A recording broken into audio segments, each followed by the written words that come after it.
Good day, everyone. I am Leila Luana, and today we're going to talk about hazard communication and chemical safety based on the Occupational Safety and Health Standard 1910.1200. So, the OSHS 1910.1200 is known as hazard communication.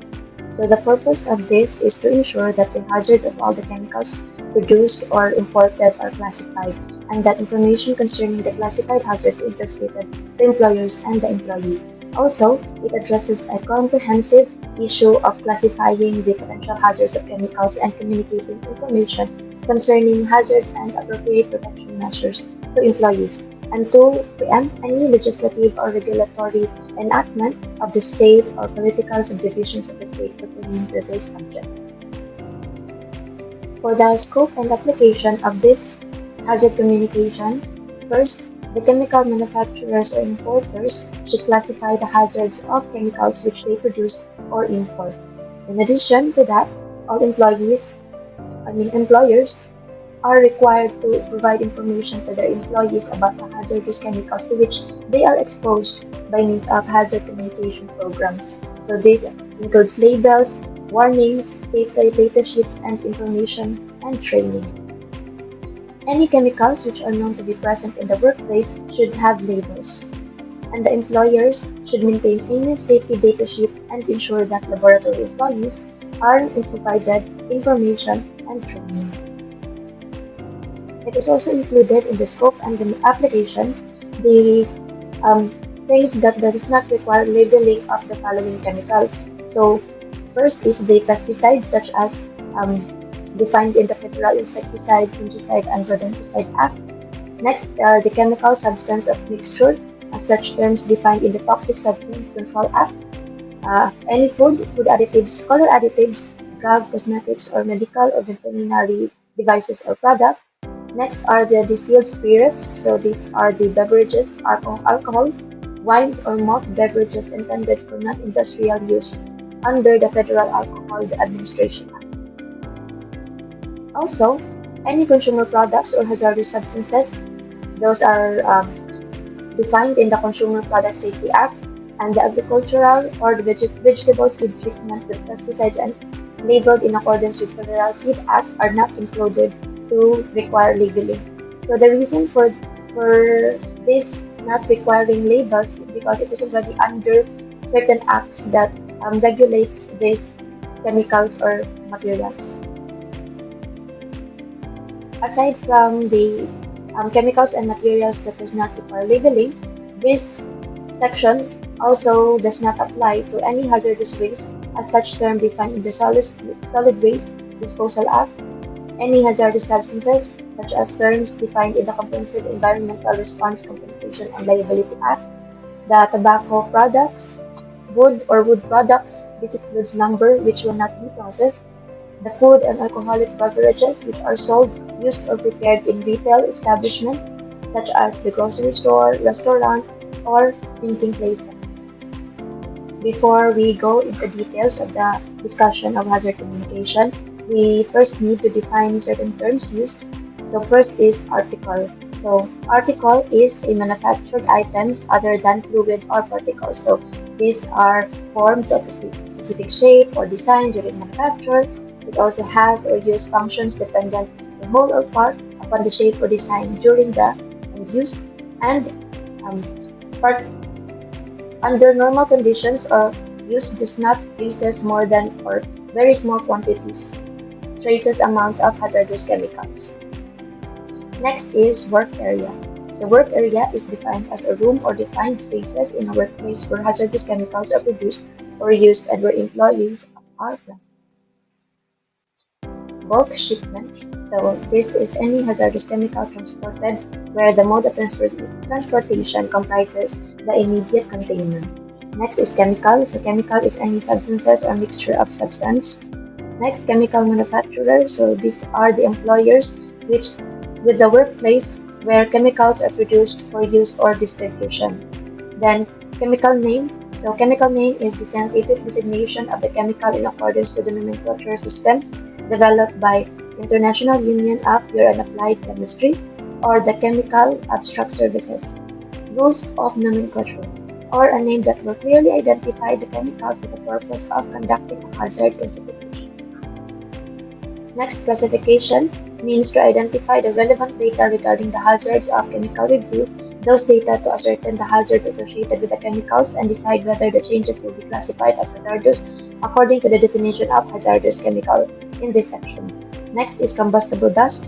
So these combustible dust are finely divided solid particulates of the substances or mixture that poses a flash, fire hazard, or explosion hazard when dispersed in air or in oxidizing medium. Next is commercial account. So commercial account is the arrangement whereby a retail distributor sells hazardous chemicals to an employer generally in a large quantities over time and or cost that are below the regular price.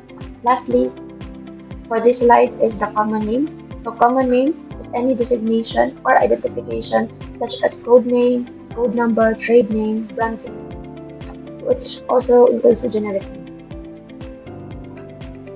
Next is container, which is any bag, barrel, bottle, box, can, cylinder, drums, reaction vessel, storage tank, or the like that contains a hazardous chemical. Next is foreseeable emergency. So foreseeable emergency is any potential occurrence such as but not limited to equipment failure, rupture of containers, or failure of control equipment which could result in uncontrolled release of hazardous chemicals to the workplace. Next is hazard category, which is the division of criteria within each hazard class. Oral example is the oral acute toxicity and flammable liquids. Next is hazard class. So hazard class is the nature of the physical or health hazard. So example of this is carcinogenic, toxic, flammable, etc. Health hazard, which is a chemical that causes acute toxicity through any routes of exposure. So example is skin corrosion, irritation, eye damage, germ cell mutagenicity, carcinogenicity, and reproductive toxicity.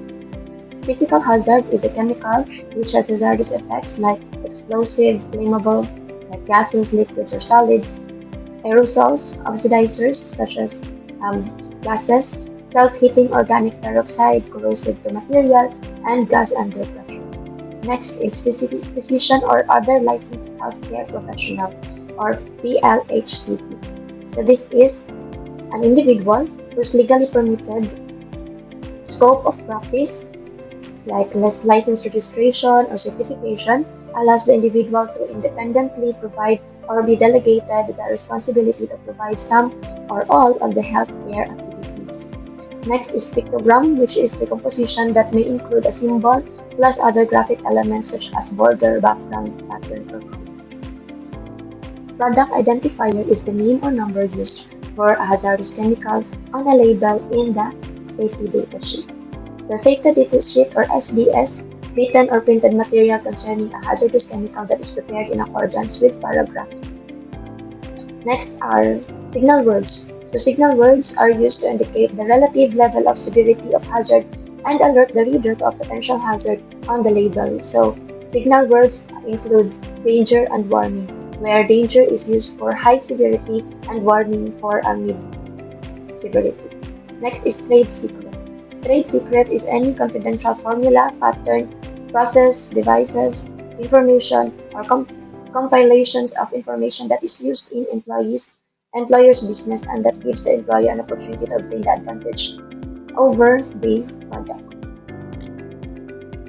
For the classification of the hazard, it includes necessary associated intrinsic properties of the chemicals. So first, a change in the chemical's physical form, and second, the chemical reaction products associated with the known reasonably anticipated use of application. In a chemical plant or manufacturer, it is important to have a written hazard communication program.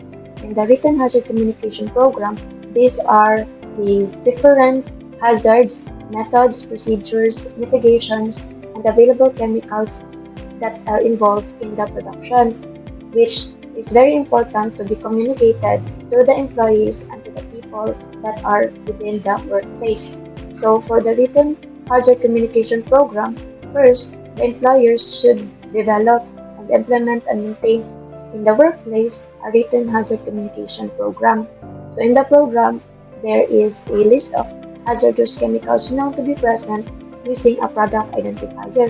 Next, it also includes the methods the employer will use to inform employees of the hazards of non-routine tasks. Next, for the employers who manufactures or produce hazardous chemicals in a workplace, there is importance in the implementation of methods that the employer will use to provide the other employers the site access to safety data sheets, as um, the workplace will also involve other employers so that they can access and implement the hazard communication program to their own companies as they handle the chemical product. Next, the methods the employer will use to inform the other employers of any precautionary measures. So, as the producer of the chemical, you also provide the precautionary measures in case of accidents in the chemical product. Next is the methods the employer will use to inform other employers the labeling system used in the workplace, so that there will be no misinformation and possible accidents due to the ignorance of the labeling systems and the ignorance of the hazards involved in the workplace. Next, the employer may rely on the existing hazard communication program to comply with these requirements, provided that it meets the criteria established in this paragraph. So there are available communication hazard programs by the Occupational Safety Health Standards Committee. So the employer can just adopt certain or all the programs available and implement it to their companies, which may favor to their production. Next, the employer shall make the written hazard communication program available upon request to employees, their designated representatives, the assistant secretary, and director in accordance with the requirement of 1910.1022. So, this means that the written hazard communication program developed by the employer should be available to people who needs it. So, it is not a company secret or a trade secret. It should be communicated well to the employees, as well as being transparent to the secretary and director of the company, so that you will be able to address and adhere to the standards set in the 1910. Next is where employees must travel between workplace during work shift. Their work is carried out at a more than one geographical location. The written hazard communication program may be kept at a primary workplace facility. So this means that if the employees are traveling, so the hazard communication program can be kept in a place, so the primary workplace of the employee. But they can also have a copy for them to be able to always be reminded of what to do. The National Standards Institute, or ANSI standards for precautionary labeling of hazardous industrial chemicals are presented. So the labels on a container which the manufacturer, importer, or distributor is required to provide are the following. So first, it is important to have a product identifier, signal word, hazard statement, pictograms, precautionary statements, and name, address, and telephone number of the chemical manufacturer, importer, or other responsible party. So we will discuss these labels on the next slide. An example on labels on chemical is for carbon monoxide. So as presented here, the product name or identifier carbon monoxide is presented in a larger font and is usually separated from other words on the label to highlight the name of the chemicals. Next is the hazard statement. So the hazard statement is under the carbon monoxide, which is the product name, which describes the nature or hazard product and oftentimes the degree of the hazard. So you can see what causes what are the damages, as well as the how long is the exposure limited. Next is precautionary statement. So the precautionary statements includes phrases that indicates the preventive measures, the storage, at what temperature, the response in cases of accidents, as well as the storage and disposal precautions. Next is the manufacturer information. So under the labels, the information such as name, company name, address, and number of the manufacturer are indicated. Then next is the signal words. So the signal words are usually also in a bigger font, which indicates the level of danger. So it's either, level of hazard. So it's either danger, which is used for severe instances, and then warning for less severe. Then next, under the signal word is the symbols or pictograms. So pictograms will indicate the health, physical, and environmental hazard information, which are usually um, put in the red diamond pictograms, or a combination of 1 to 5 symbols. So in the pictograms, this will indicate all the hazards available in the carbon monoxide to communicate to the user. The pictograms usually are in a bold red or yellow to be able to easily see by in the labels of the container. And the arrangement of the labels on the chemical is not usually like this, but still have the same format. Important health effects are needed to be discussed in a chemical. So first is carcinogen. So a chemical is considered to be carcinogen if it has been evaluated by the International Agency for Research on Cancer and found to be carcinogen or potential carcinogen. Next, it is listed as carcinogen or potential carcinogen in the annual report on carcinogens published by the National Toxicology Programs. Next is it is regulated by OSHS as a carcinogen. Next health effect is corrosive. So a chemical that causes visible destruction or irreversible alteration in living tissues by chemical action at the site of contact. So example of this chemical is considered to be corrosive if it is tested and has caused severe or irreversible damages on the tissue's contact with exposure period of 4 hours. So this term shall not refer to the action of inanimate surfaces. Another health effect is highly toxic. So toxic chemicals are any chemicals containing or being poisonous materials, especially when capable of causing death or serious debilitation. Next is irritant. So an irritant chemical is not corrosive but can cause reversible inflammatory effect on living tissues by chemical action at the site of contact. Lastly, for the important health effects is sensitizer. So sensitizer are any chemicals that causes a substantial proportion of exposed people or animals to develop an allergic reaction in normal tissues after repeated exposure to the chemical.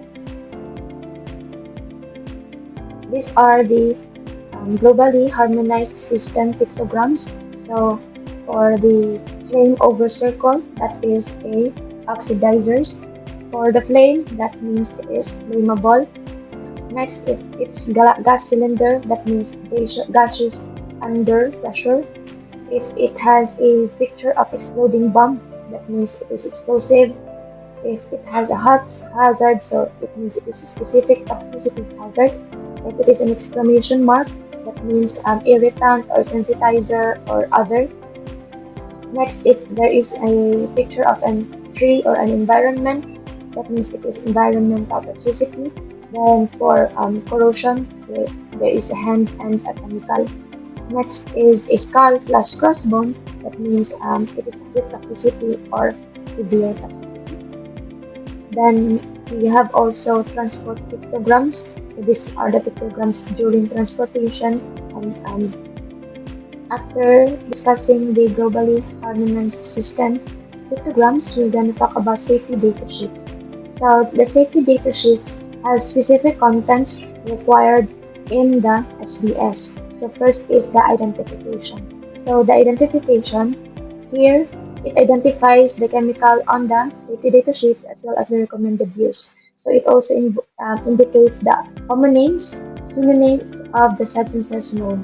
It also gives the name, address, phone number of the manufacturer, importer, or other responsible party.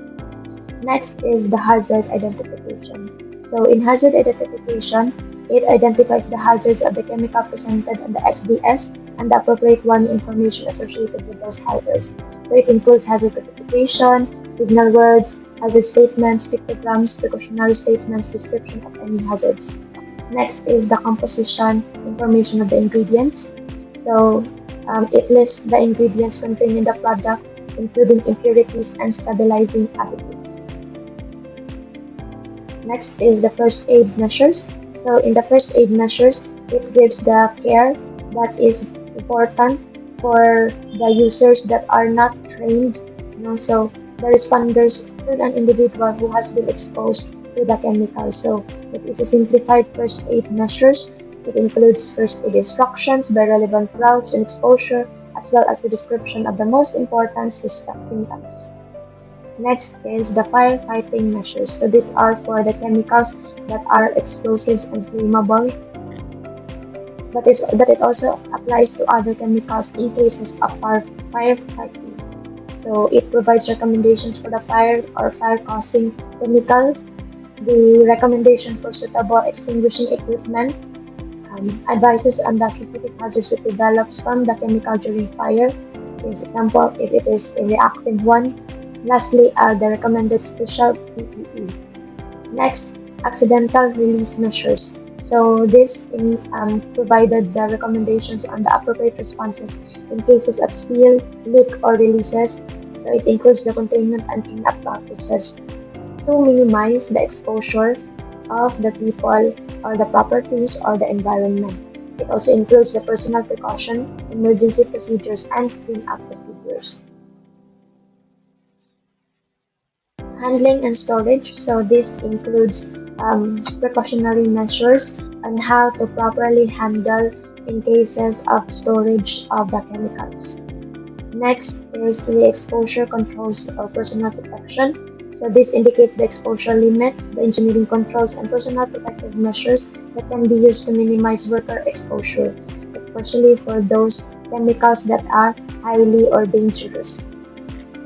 So it includes OSHA permissible exposure limits, appropriate engineering controls, and special requirements for PPE. Next is the physical and chemical properties. So physical and chemical properties, it identifies the physical and chemical properties associated with the substance of the mixture. So it involves the appearance, such as the state, color.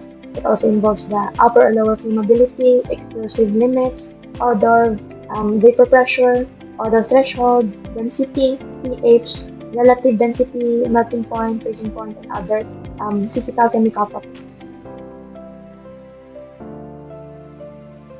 Next is the stability and reactivity, which describes the reactivity hazards involved in the chemicals and the chemical stability information. This is important because there are chemicals that are very important to be handled properly, because it will cause severe damage in cases of mishandling and will have an irreversible health implications. Next is toxicological information. So toxicological information identifies the toxicological health effects information or indicates that such data are not available, includes numerical measures of toxicity and description of the symptoms. Next is the ecological information. So this data is not mandatory, but if available, can be provided. So it provides information to evaluate the environmental impacts of the chemicals in cases if it were released to the environment. So example are the toxicity test for the aquatic and terrestrial organisms. Disposal consideration. So disposal consideration is not mandatory because there are preventive measures and informations of disposal already indicated in the previous contents, but this disposal considerations provides guidance on proper disposal practice, recycling, or reclamation of the chemicals in the container and self-handling practices. Next is the transport information. So the transport information is not mandatory, but It provides guidance on the classification of information for shipping and transporting of hazardous chemicals by road, air, rails, or seas. This data is very important for chemicals that are transported, mainly such as chemicals that are not available in a certain places. So transporting it is very important to ensure that the chemicals are handled properly and there's no severe or implied accidents that can be associated in the transportation. Next is the regulatory information. So these informations are not mandatory usually, since the regulatory information are um, under the different countries. There are different regulatory practices or regulatory rules for different countries. So it's not mandatory, since the regulatory information will apply to where the place or the chemical is situated. So for the regulatory information, it includes safety, health, and environmental regulations specific for the product that are not indicated anywhere else in SBS. The last part of the safety data sheets are other information. So these are the information where not included in the previous parts in the SDS. So there are the informations on when the SDS was prepared or when was the last known revision was made. It also includes and states where the changes have been made to the previous version. And also, the other information could also be those information that are requested by the user of the chemicals to the employers or the manufacturers. An example of safety data sheet of sodium hydroxide is presented here. As you can see, it has the different contents required in a material safety data sheet. So it has product identifier, it has hazard identification, the composition, the handling and storage, and other likes. Guidelines for employer compliance. Hazard Communication Standard, or HCS, is based on a simple concept that employees have both the right and need to know the hazards and identities of the chemicals they are exposed to when working. They also need to know what protective measures are available to prevent adverse effects from occurring. So the knowledge acquired under the HCS will help employers provide safer workplace for their employees. When employers have information about the chemicals being used, they can take steps to reduce exposures, substitute less hazardous materials, and establish proper work practices. These efforts will help prevent the occurrence of work-related illness and injuries caused by the chemicals. In the workplace, there are simplified outlines for the steps an average employer would follow to meet those requirements. So first, becoming familiar with the rule. So OSHS has provided a simple summary of the HCS in a pamphlet entitled Chemical Hazard Communication.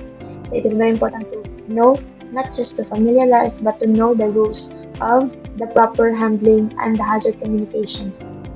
Next is identify responsible staff.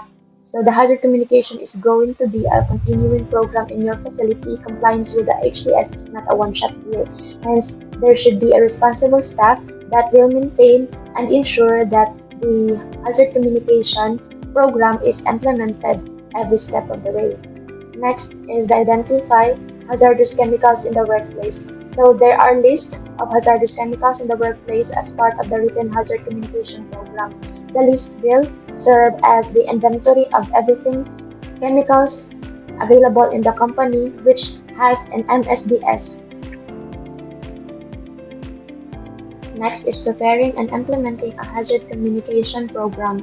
All workplaces where employees are exposed to hazardous chemicals must have a written plan which describes how the standard will be implemented in that facility. So preparations of a plan is not just a paper exercise, but an all element must be implemented in the workplace in order to be in compliance with the rule. Next, checklist for compliance. So the checklist will help ensure that the company or the employer are in compliance with the rule. Next is further assistance. So in further assistance, has questions regarding compliance with HCS. So if you have any questions, you can contact the local OSHA area officer for assistance. In addition, each OSHA regional office has a hazard communication coordinator who can answer the questions. As such, nothing in the paragraph of this regulation shall be construed as requiring the disclosure under any circumstances of the process information which is a trade secret. The effective date of this regulation shall become effective in July 19, 2024, as this regulation is implemented in February 9, 1994 and amended at 89 FR 4144-44461 on May 20, 2024. The manufacturers, importers, and distributors evaluating substances shall be in compliance with all modified provisions of this section no later than January 19, 2026. That's all for the discussion on hazard communication and chemical safety. Thank you and hope you learned something.